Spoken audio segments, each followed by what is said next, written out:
the yellow flash of the leaf.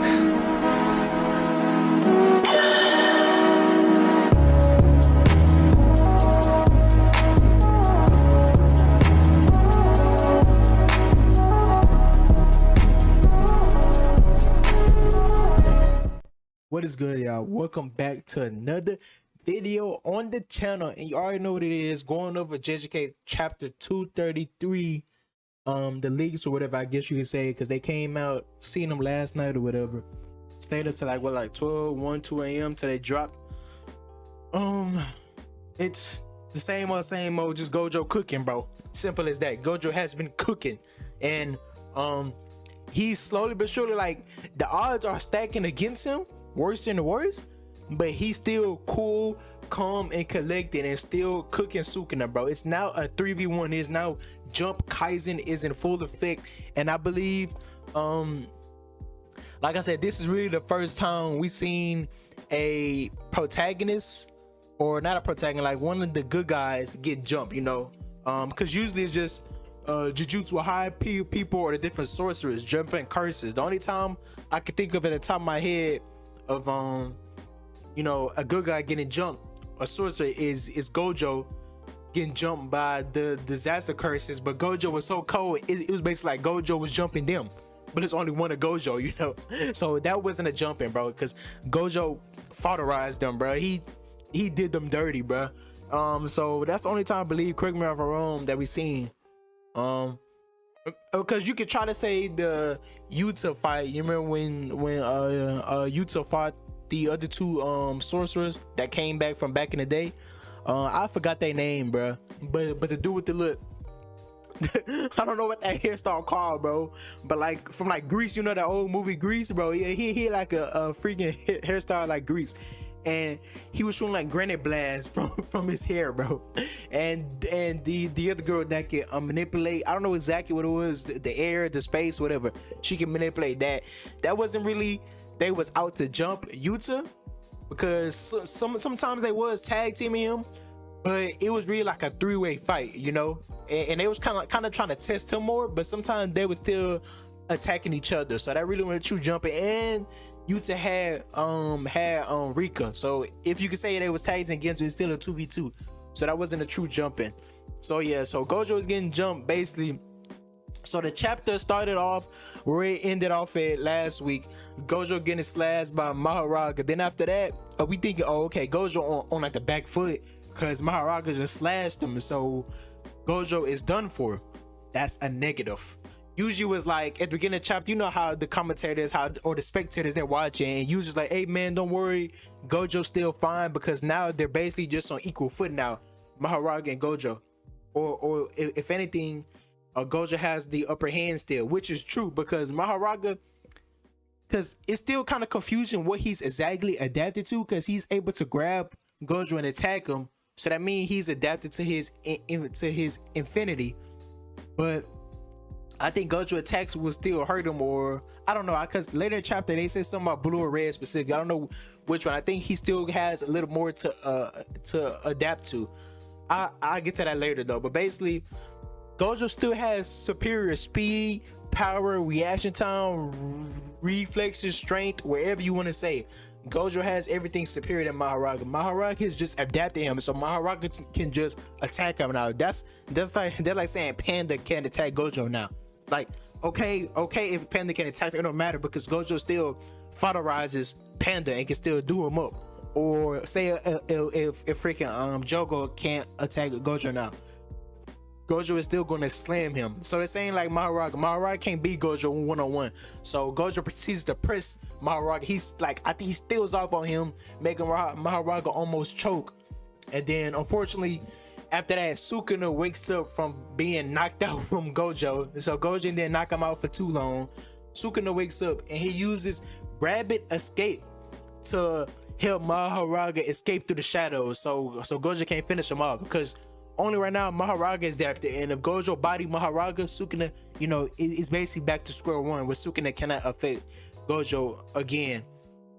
And so after that, it's basically a fight. It's a 2v1 now, Sukuna versus Mahoraga.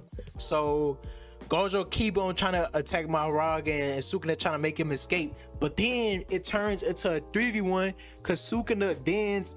Everybody thought that Sukuna was gonna summon another Shikigami, the 10th or 9th one, I think, because we know all of them besides the 9th one. And so it was theorized that Sukuna is gonna use more of his Shikigamis now, or basically go into the 10 shadows bag deeper and start pulling out more tricks and stops now that he can fully attack Gojo, which he has used with Rapid Escape. And which is the other thing, Sukuna merges like I think 3 of the Shikigamis and create this new Chimera Shikigami. I think it's the deer one, Nue, the little owl one, and I think some people saying the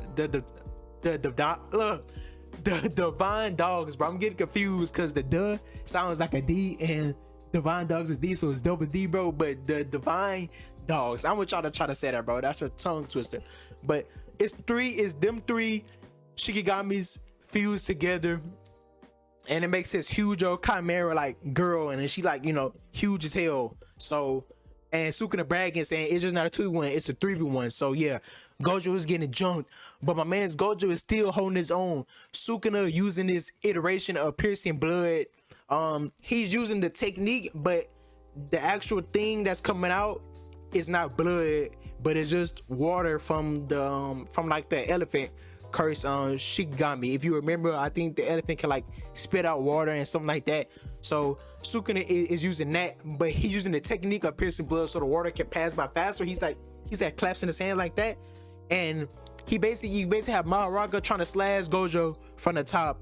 I think the other Shikigami, the Chimera, doing something trying to hit Gojo too, but Gojo blocks Mahoraga slash, and then Sukuna uses piercing blood. It's like super close to his face, and Gojo is still able to completely turn his body and block Sukuna from hitting him from piercing blood. So like Gojo reaction time is through the roof, man. He's holding off all 3 of them super strong people, and like I say, even Sukuna himself coming in and try to do attacks. But the only thing I'm curious about is why doesn't Sukuna use cleave or dismantle instead of still using the 10 shadows technique? Because he can mix it up, like he could do both.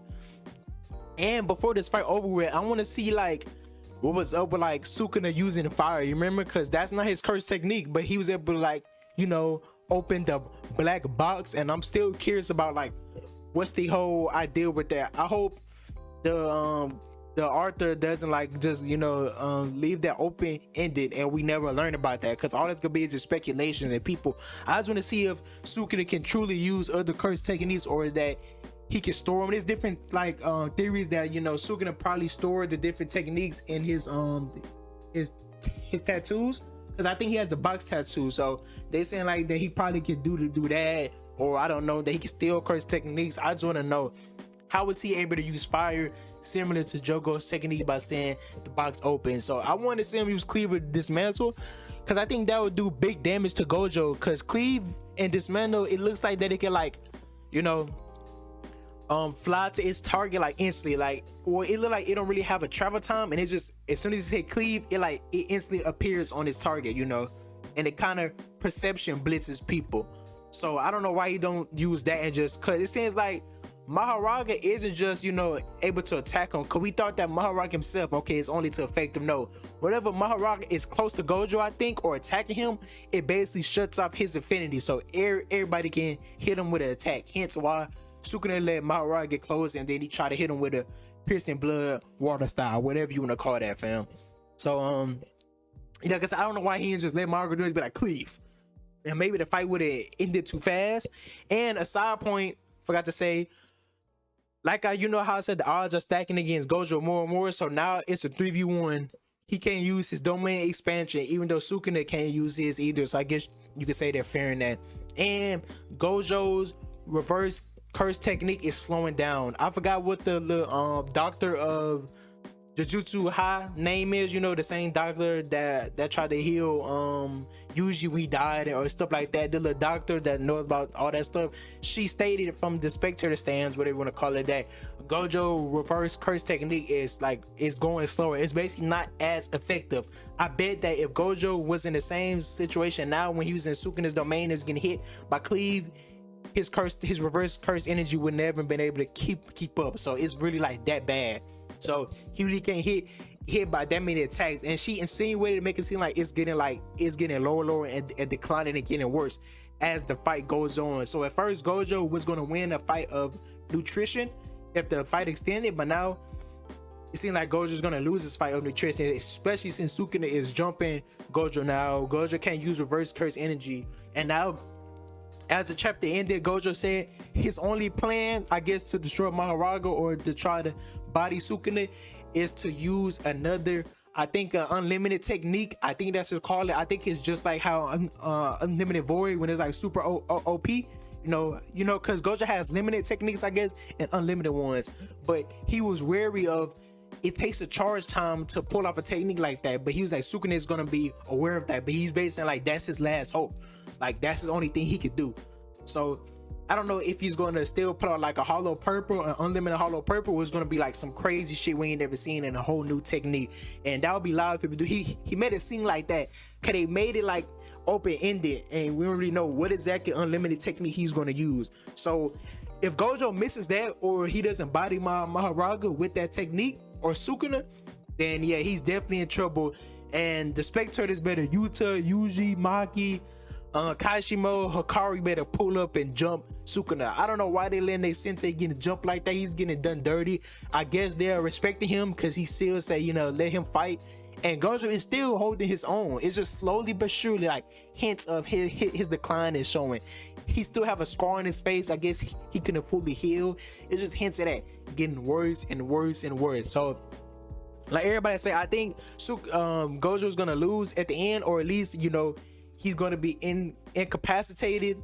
So he can't help the Kenjaku fire, or he's gonna run out of curse energy. Something is going to take Gojo out the fight. Basically, Gojo may not die, but I believe something's gonna take him out of the fight, or he won't be able to fight it 100% or be like a huge factor, because it's gonna be unfair. Because Kenjaku is the main antagonist or the last antagonist, and he could just body Kenjaku easily. Let's not forget, Yuji is still the main character, even though they've been showing Gojo for the longest. Yuji is still the main character, so it will be like no sense for Gojo just to beat the main antagonist when he isn't the protagonist. So something is going to take Gojo out of this fight, so we can see Yuji and the other side characters like Maki, Hikari, and Yuta show up and do some damage to Kenjaku, because I'm really waiting for that fight and waiting to see what Kenjaku pulls out of his bag, and to possibly see Yuta's domain expansion. And Kashimo still has a role to play, because I don't think the author's going to end this series without us seeing Kashimo's curse technique. So I'm really amped for that. So that's how the chapter ended. Like I said, Gojo's just cooking up a plan. I wonder what technique he's going to use, and I want to see Sukuna use cleave, dismantle, and or that black box or the other curse techniques that he's got in his bag. And Sukuna also stated, or somebody else stated, that cleave and dismantle isn't his true, like, that's not his real curse technique. It's just like, I don't know, he could use cleave and dismantle because of his curse technique. It's like something else. His curse technique is something else. So it's a lot of stuff the author can cook up, and I hope he doesn't run out of time or try to rush it, because there's a lot of things that will be hyped to see. That's pretty much it, y'all. That was a little overview of a review that happens. It was just basically just Sukuna cooking up a 3v1, putting the odds against Gojo, and Gojo reverse curse energy is going a little slower, and he's gonna pull out a big move next week. I guess it's like, do or die basically. But I didn't stream it today because it's kind of late already. I was like, man, just forget it. And I couldn't find the leaks because he basically took it down. What everybody's using now, Maru. I don't know how to say his name, but I know his thing start with the MYA. I'm just calling him Maya. He basically took it down because his old Twitter account got banned, so he just took it down. So after he posted for a couple hours, so they won't be able to take it down, and people mass report him and take it down again. So this the only thing. Make sure to tune in to the Twitch channel. Make sure to follow the Twitch channel if you haven't already. I usually go over the leaks and the Blue Lock manga reviews live. I read them live. I may read them on YouTube live, but I'm trying to grow my Twitch channel, so make sure to check that out. I'm going to be live this Sunday to go over the Blue Lock, and then of course don't forget to check out the Blue Lock video that comes after that, and check out my previous JJK videos, and my blue lock videos that I just released. You just go to my homepage and look at my recents or look at the playlist. Matter of fact, just go and watch the whole blue lock playlist and the whole JJK playlist. But that's pretty much it, y'all. I appreciate you checked out this video. Gojo is gonna take a L some way somehow very soon, and I will catch y'all in the next video. Y'all stay safe. Y'all take it easy. Peace out.